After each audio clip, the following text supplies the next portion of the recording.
प्यारे मित्रों, संबोधि classes YouTube channel पर आपका स्वागत है। प्राचीन भारतीय इतिहास के अध्ययन के क्रम में आज के वीडियो के द्वारा हम लोग विवाह व्यवस्था और आश्रम व्यवस्था के बारे में अध्ययन करेंगे।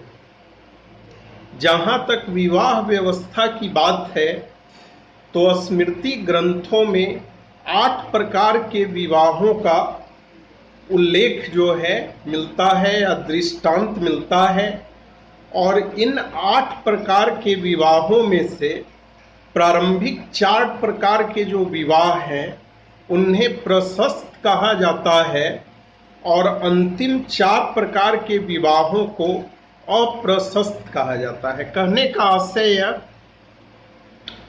कि 8 विवाहों में से जो आज हम लोग सबसे पहले प्रारंभिक 4 विवाहों की चर्चा करेंगे उसे सामाजिक मान्यता प्राप्त थी और इसलिए उसे प्रशस्त विवाह कहा गया है, और अंतिम 4 विवाहों को सामाजिक मान्यता प्रदान नहीं थी, इसलिए उसे अप्रशस्त विवाह कहा गया है। अब हम बारी बारी से विवाह के 8 प्रकारों को अच्छे से देखेंगे और उसका अध्ययन करेंगे। विवाह का पहला टाइप ब्राह्म विवाह होता था, जिस प्रकार से वर्तमान दौर में अरेंज मैरिज का कॉन्सेप्ट है कि लड़की के पिता जाते हैं लड़के वाले के यहाँ और लड़के को पसंद करके, लड़के के परिवार को पसंद करके अपने बेटी का विवाह वहाँ तय करते हैं। तो सेम उसी टाइप का विवाह होता था ब्राह्म विवाह। ब्राह्म विवाह को सर्वोत्तम विवाह माना जाता था, या ब्राह्म विवाह का सर्वोत्तम टाइप था, जिसमें लड़की के पिता सावधानी पूर्वक वेदज्ञ मतलब वेद का ज्ञाता और शीलवान वर का चयन करने के बाद उसे अपने घर पर बुलाता था और उसकी पूजा करके उसे वस्त्र और आभूषणों से सुसज्जित कन्या को उसे प्रदान करता था। ब्राह्म विवाह के अवसर पर लड़की का पिता अपनी पुत्री को कुछ उपहार भी देता था, साथ ही अपने दामाद को भी कुछ उपहार देता था, और इस प्रकार के विवाह में वर के कुल, आचरण, विद्या, स्वास्थ्य और उसकी धर्म निष्ठा का भी ख्याल रखा जाता था। भारत में आज भी यदि हम देखें तो आज के दौर में भी विवाह का सर्वाधिक पॉपुलर जो टाइप हुआ वह ब्राह्म विवाह ही हुआ। विवाह का दूसरा टाइप दैव विवाह होता था। दैव विवाह का कॉन्सेप्ट सामान्यतः पुरोहित परिवारों में होता था। पुरोहित परिवारों में या ब्राह्मण परिवारों में होता था, और इस टाइप के विवाह में लड़की का पिता क्या करता था कि एक यज्ञ का आयोजन कराता था और उसमें डिफरेंट क्षेत्रों के या भिन्न भिन्न क्षेत्रों के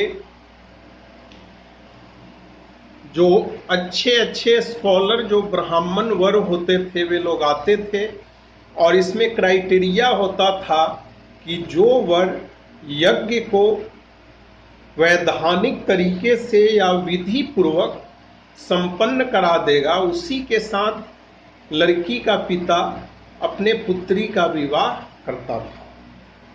और चूंकि दैव विवाह जो होता था तो देवताओं के लिए यज्ञ करने के थ्रू जो है लड़की और लड़की का पिता वर का चयन करते थे, इसलिए इसे दैव विवाह भी कहा जाता है।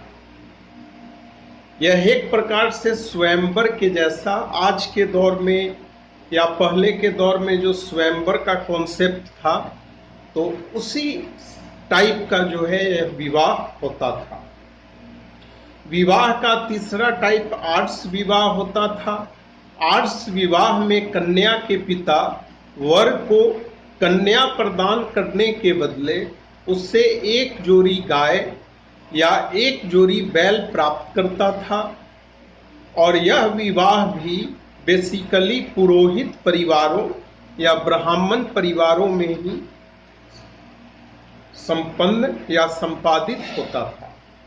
विवाह का चौथा टाइप प्रजापत्य विवाह होता था।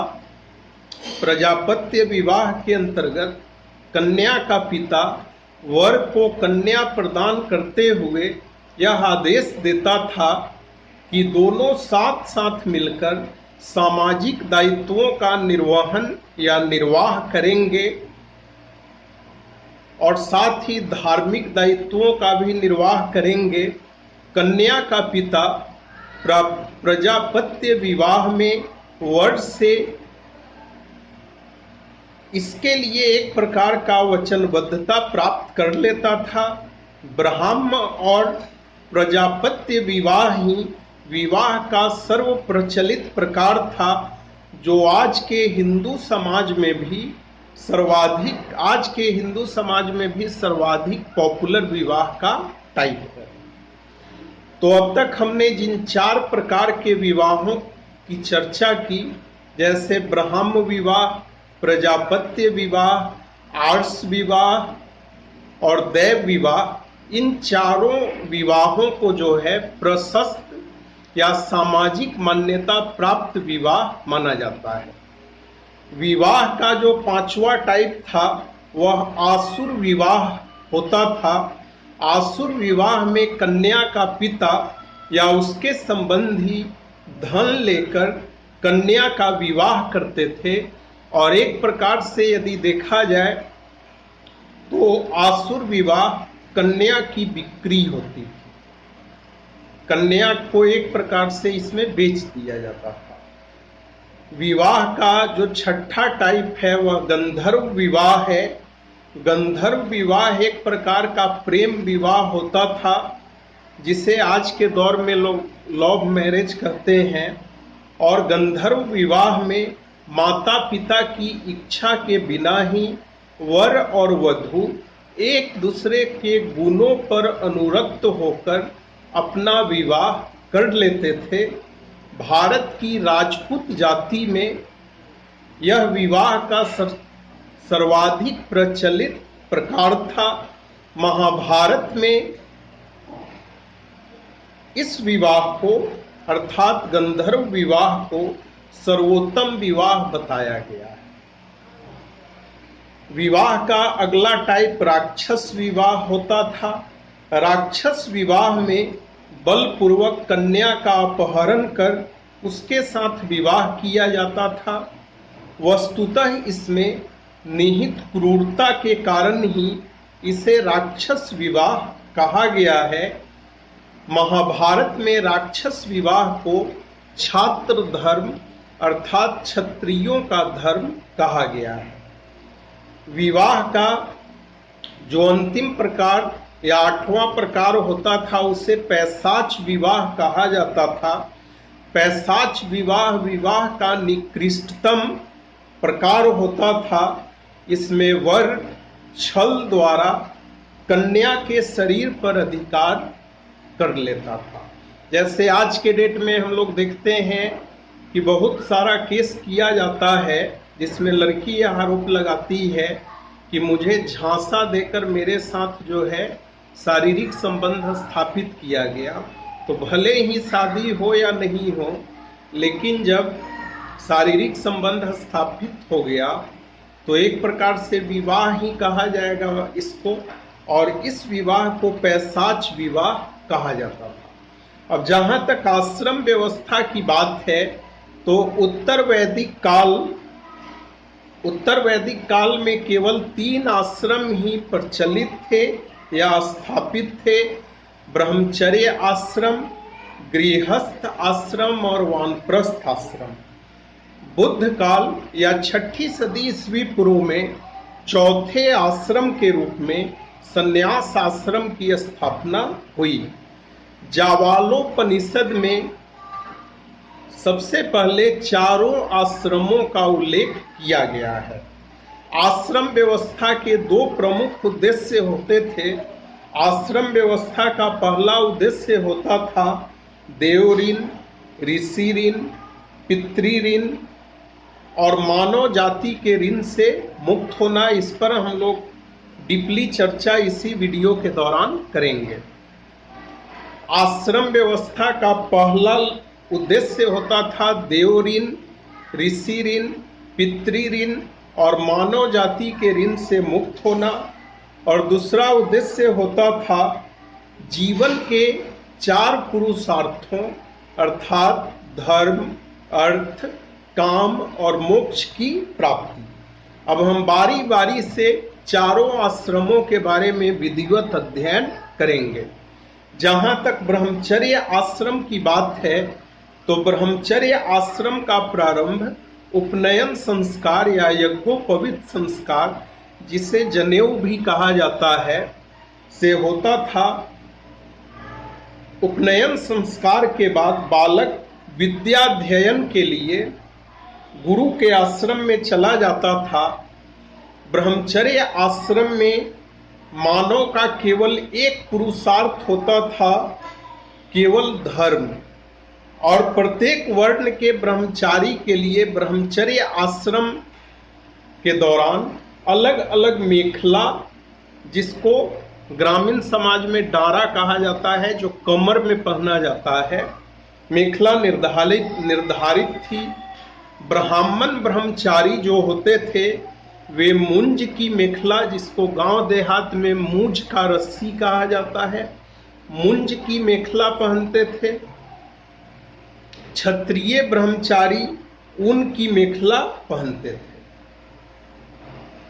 ब्रह्मचारी भी 2 प्रकार के होते थे। एक तो ऐसे ब्रह्मचारी जो गुरु के आश्रम से विद्या ग्रहण करके वापस घर चले आते थे और उसके बाद उनका विवाह होता था और वे विवाह आश्रम में प्रवेश करते थे। तो वैसे शिष्य जो विद्याध्ययन के बाद गृहस्थ आश्रम में प्रवेश करते थे विवाह के बाद, उन्हें उपकुर्वान कहा जाता था। और दूसरे टाइप के ब्रह्मचारी होते थे अंतेवासी या नैष्ठिक। अंतेवासी वैसे ब्रह्मचारी को कहा जाता था जो आजीवन या संपूर्ण जीवन भर गुरु के पास ही रहकर जो है विद्याध्ययन करते थे। ब्रह्मचर्य आश्रम से गृहस्थ आश्रम में प्रवेश करने के समय समावर्तन नाम का एक संस्कार आयोजित किया जाता था। अब हम लोग दूसरे आश्रम की ओर बढ़ते हैं। दूसरा आश्रम गृहस्थ आश्रम है। शिक्षा प्राप्ति के बाद मनुष्य गृहस्थ आश्रम में प्रवेश करता था। इस आश्रम को सबसे बड़ा आश्रम बताया गया है क्योंकि इस आश्रम में मनुष्य त्रिवर्ग अर्थात धर्म, अर्थ, काम और मोक्ष, काम का उपयोग करते हुए मोक्ष प्राप्ति के योग्य बनता था। कहने का आशय यह कि गृहस्थ आश्रम में मनुष्य धर्म, अर्थ और काम का उपयोग करते हुए मोक्ष प्राप्ति के योग्य बनता था। ब्रह्मचर्य आश्रम के दौरान 4 प्रकार के ऋणों का निर्वहन गृहस्थ आश्रम के दौरान 4 प्रकार के ऋणों को चुकाने का काम मनुष्य करता था और इसी प्रकार से वह 5 महायज्ञ भी करता था। जैसे पहला ऋण है देव ऋण। तो किसी भी व्यक्ति को यदि संतान होता है तो संतान का जन्म जो है सकुशल अच्छे ढंग से हो जाए, तो ऐसी मान्यता थी कि बिना ईश्वर के कृपा के जो है संतानोत्पत्ति जो है अच्छे ढंग से नहीं हो सकता है। इसलिए ईश्वर के उपकार को चुकाने के लिए या ईश्वर के प्रति कृतज्ञता दर्शाने के लिए देव ऋण चुकाया जाता था। और जनरली आज के हिंदू समाज में बच्चे के जन्म के 6ठे दिन जिसको गांव देहात में लोग कहता है कि छठियार जो है आज, तो छठियार का आयोजन स्पेशली इसीलिए होता है कि उस बच्चे के जन्म में जो ईश्वर की कृपा रही है, तो ईश्वर के प्रति कृतज्ञता प्रदर्शित करने के लिए। दूसरा ऋण होता था ऋषि ऋण। तो ऋषि ऋण क्या है? तो गुरु का ऋण। तो गुरु का ऋण आप कैसे चुकाएंगे? तो गुरु का ऋण चुकाने का कॉन्सेप्ट था कि विधि पूर्वक वेदों का अध्ययन करके आप ऋषि ऋण को चुका सकते हैं। पितृ ऋण की जहां तक बात है, तो हिंदू समाज में ऐसी मान्यता थी कि जिस प्रकार से आपके पिता ने आपको जन्म दिया, उसी प्रकार से आप भी अपने वंश वृद्धि में योगदान दें और आप भी जो है संतान को उत्पन्न करें। और चौथा ऋण होता था मानव जाति का ऋण। मानव जाति का ऋण कहने का आशय यह कि अतिथि सत्कार। और गृहस्थ आश्रम में ही गृहस्थ जो होते थे वे 5 महायज्ञ भी करते थे, जैसे ब्रह्म यज्ञ में वेदों का अध्ययन किया जाता था। पितृयज्ञ में मृत पितरों की आत्मा की शांति के लिए उनका श्राद्ध तर्पण आदि किया जाता था। देवयज्ञ में देवताओं का पूजन, बलि, घी आदि से अग्नि में हवन द्वारा किया जाता था। चौथा यज्ञ था भूत यज्ञ। इसमें संसार के समस्त प्राणियों को बलि दी जाती थी। बलि भाग को अग्नि में नहीं डाल करके उसे चारों दिशाओं में रख दिया जाता था ताकि सभी प्राणी उसे ग्रहण कर सकें। 5वां यज्ञ होता था मनुष्य यज्ञ, जिसे नृयज्ञ या अतिथि यज्ञ भी कहा गया है। और इसमें मुख्यतः अतिथियों का आदर सत्कार किया जाता था। तीसरा आश्रम वानप्रस्थ आश्रम था। वानप्रस्थ आश्रम गृहस्थ आश्रम के बाद वानप्रस्थ आश्रम आता था। और ऐसी मान्यता थी कि इस आश्रम में मनुष्य अपने कुल, गृह एवं गांव को छोड़कर वन में निवास करता था और अपनी इंद्रियों पर निग्रह या संयम रखता था। इस आश्रम में मनुष्य का 2 मुख्य कर्तव्य होता था, अध्ययन और ध्यान। और एक प्रकार से वानप्रस्थ आश्रम के द्वारा मनुष्य खुद को कहीं न कहीं परिवार से दूर करने का प्रयास करता था, ताकि वह अगले आश्रम में जब प्रवेश करे, जिसको संन्यास आश्रम कहा जाता था, तो उसे कहीं न कहीं भावनात्मक जुड़ाव जो है उसे ऐसा करने में दिक्कत पैदा नहीं करे। इसके लिए वानप्रस्थ आश्रम का कॉन्सेप्ट था। संन्यास आश्रम में व्यक्ति सांसारिक गतिविधियों से पूर्णतः दूर हो जाता था और मृत्यु से पहले उसके लिए अपनी मन स्थिति तैयार करता था। जहां तक पुरुषार्थ की बात है, तो 4 पुरुषार्थ होते थे, धर्म, अर्थ, काम और मोक्ष। अब हम बारी बारी से इन चारों के बारे में देखेंगे। धर्म उस तत्व को कहा जाता है जो मनुष्य और समाज के अस्तित्व को कायम रखता है। धर्म सामाजिक व्यवस्था का नियामक होता है।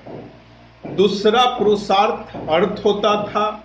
इसका अर्थ उन समस्त आवश्यकताओं और साधनों से है जिनके माध्यम से मनुष्य भौतिक सुखों और ऐश्वर्य को प्राप्त करता था।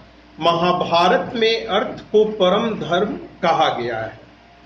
तीसरा पुरुषार्थ काम होता था। काम का सहज अर्थ है मनुष्य की सहज इच्छा एवं प्रवृत्तियां। चौथा पुरुषार्थ मोक्ष होता था। मोक्ष को प्राचीन भारत के दौरान या प्राचीन भारतीय इतिहास के दौरान हिंदू समाज के जीवन का चरम लक्ष्य स्वीकार किया गया। इसका अर्थ होता था पुनर्जन्म से मुक्ति पाना। तो प्यारे मित्रों, आज के क्लास में हमने विवाह व्यवस्था और आश्रम व्यवस्था का अध्ययन किया। यदि आपको यह वीडियो पसंद आया हो तो आप अपने इस चैनल को सब्सक्राइब कर दें, वीडियो को लाइक कर दें, वीडियो के कमेंट बॉक्स में कमेंट करें और अपने मित्रों के बीच शेयर करें। आपका बहुत बहुत धन्यवाद।